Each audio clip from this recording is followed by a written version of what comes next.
All right, guys, it is just about that time of year. It is the time to start prepping and getting everything ready and getting all your recipe lists ready for Thanksgiving. So I'm gonna go ahead and I'm gonna start today with one of my absolute favorite sides. It's gonna be mashed potatoes done the right way. Let's get it started. Sweet. So this one's actually super basic, guys, if you're doing this at home.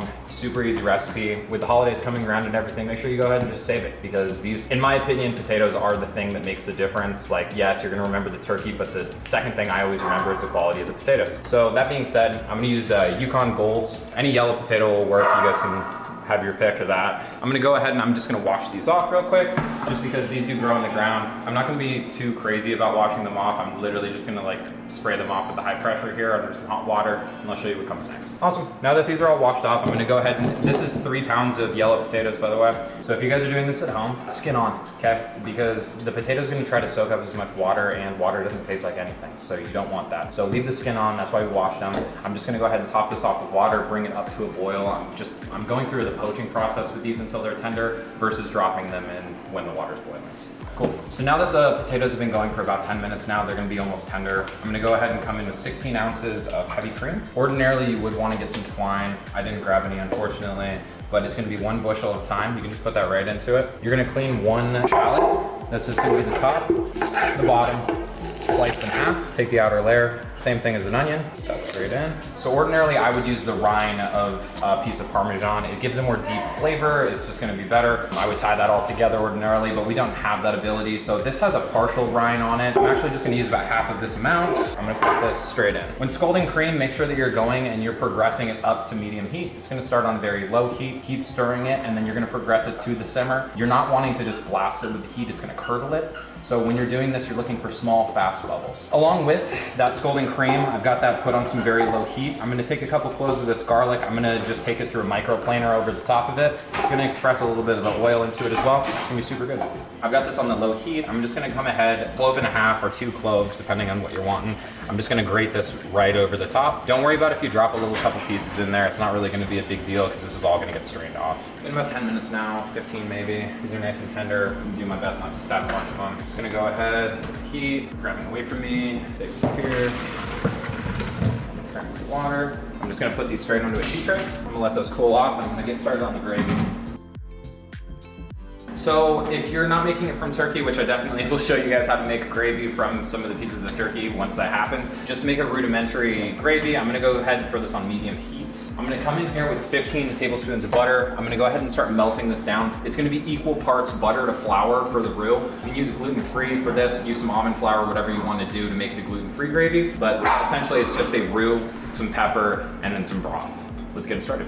Go ahead and just preheat the oven 400 degrees. So now my 15 tablespoons of butter is coming down, it's melting. I'm gonna let it turn brown. I'm not gonna let it burn, but I am gonna brown this butter. Once it's brown, I'm gonna add the exact same amount of flour to this. So I'm gonna add 15 tablespoons of flour, give that a nice stir, and that's gonna build the roux. Just got a fine mesh strainer. If you have a chinois, definitely use that, but if you don't, just use this. I'm gonna eyeball it. Let's give this a good mix. It's gonna pick up all of this nice butter. We're looking for a solid here. This shouldn't look appetizing, but it really does. Literally butter and flour. Yeah, dude, like that looks more appetizing like a protein shake. It'd probably be nasty. That looks like what I put on like a special syrup for a waffle or something. I'm gonna come in here. It is going with turkey, so I'm gonna use chicken broth. You can use whatever type of broth you want. I'm gonna come in here, I'm gonna use about a quart. It's gonna reduce down a decent amount. I drop the heat down. I'm gonna let this reduce until it's the consistency that I like, and then I'm gonna hit it with a small amount of salt and probably twice as much pepper as that. All right, I'm gonna put the scalding cream back on the heat. It's gonna just go on low. Now that the potatoes have been sitting out and they're able to be handled, I'm gonna go ahead and just come through, peeling these off. It still is a bit hot, don't be scared. If it's too hot for you, literally grab one of these, peel it off. Don't be scared. So I left my potatoes in for a little bit too long. That's why they're kind of falling apart. So maybe when you're doing yours, maybe only leave them in for the 10 minutes. So I mentioned before, don't throw away your skins. This is important. 400 degrees. It's not even quite at 400 degrees. I do not care. Let it go. Let's go ahead and grab the food mill. Let's start this process. I went ahead and gave the original pot a nice little wipey wipe so we're nice and clean. This is a food mill. If you guys have ever used one, perfect. If not, this is how you use it. It's literally gonna work as a food processor with a hand crank. I was calling this a potato ricer earlier and I sent Kraz to get me one. A potato ricer is not this. A potato ricer is just a massive garlic press that you can put potatoes in. So I'm gonna come ahead and throw these straight in. Awesome. I was processing potatoes. This got a little more reduced than I would have liked. Literally not a big deal at all. Just come in with some more broth. Give that a good mix until it's our consistency. Awesome. 3 tablespoons of butter. Our potatoes are already on the stove here. I'm gonna put them on low heat. I'm gonna incorporate 3 tablespoons of butter into it. Medium heat, guys. There's a nice little mix. I'm gonna fold this until it's nice and incorporated with the butter, and then I'm gonna go ahead and add in my scalding cream. So now that this is brought up, I'm gonna come in here. I'm gonna start folding in a small amount of this cream, okay? I'm just gonna come over the top with it and add about half. So that's about half my cream right now. I'm just gonna go ahead and stir this in, well incorporate it, and then I'll add the other half. Turned my heat down to medium, and I'm gonna give this a good stir. Salt to taste. Look at how velvety those potatoes are. Gotta be kidding me. Perfect consistency. Awesome. I'm gonna pull these out. I threw them on the broil because I want them to go faster. Also, I didn't really wait long enough for them to cool down. I'm kind of in a hurry. So I just pulled them off. You'll notice that there's like small amounts of like meat left. We don't need it. Just the skins. Hear how crispy these are? Do as I say, not as I do. Mine aren't as crispy as I'd like them to be, so I'm gonna throw them inside a pan for a little bit. Take the moisture out of them. If you have more time, leave them in the oven. If not, just throw them on top of the heat. No oil, no anything. You're literally just taking the, continue to mix them. Same way you toast like sesame seeds or something. Just take all the liquid out of it.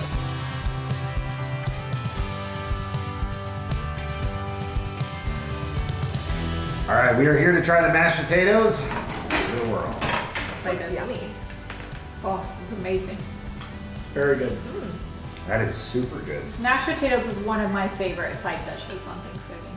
It's funny because when you have Thanksgiving dinner, you remember the main thing like turkey or ham or whatever you're having, and then you also remember the mashed potatoes. So, oh, this is amazing. What's the little stuff on it? That's the skins from the potatoes. Oh, okay. I was like, it's crispy, but I can't place the flavor.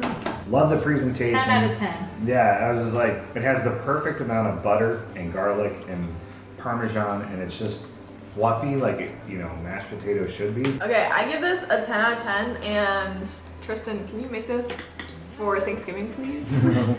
Okay. Not just Thanksgiving. This is like every time we have mashed potatoes, this is the way to do it. These are the best mashed potatoes I have. The potato skin on it, I really like. I love it how it gives that crunchiness, you know what I mean? A lot of food is about texture, and the texture on this is perfect.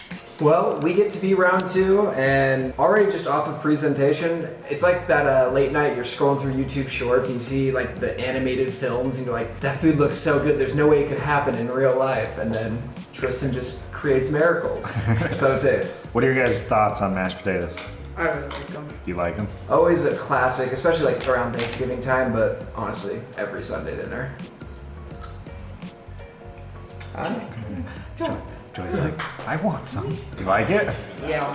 So creamy. Every mashed potato I've probably ever had, there's chunks of it in there, which never was bad, but I didn't know this sort of texture would be so good. It just flows through. All right, thanks guys. I appreciate every single one of you guys for making this possible. Go ahead, like, comment, subscribe. Go ahead and comment down below what's the next dish for Thanksgiving you want to see us make next the right way. Love you guys. Catch you in the next one.